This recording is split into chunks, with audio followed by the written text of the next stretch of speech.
Hello and welcome, I'm Justin from Cognito Motorsports. Today I want to show you our new Can-Am X3 spare tire mount kit. Come on, I'll show you the details. Here's a look of the spare tire carrier in the extended position. You can see I have easy access to my storage components in here. This will come in a box. You're going to bolt together this side and this side, the two crossbars. That way we can fit in a smaller box. It's going to come with your mounting posts on the outsides here. It mounts to where the stock cage mounts. So it's a really easy assembly to mount. You can pull it down with one arm. Shuts nicely just like that. I can open it with two hands. And it'll pop open. Or if I'm holding something in one hand, I can open it with just one hand, one side at a time.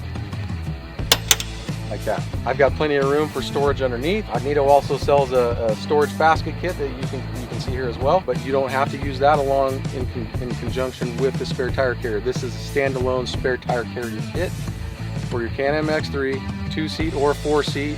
It's a stock cage or any cage that mounts similar to stock. There it is in the down position, 35-inch tire on it. Again, comes with the max tie down, a real high quality strap. Free shipping to the lower 48. You can find it on cognitomotorsports.com, and thanks for being a loyal customer.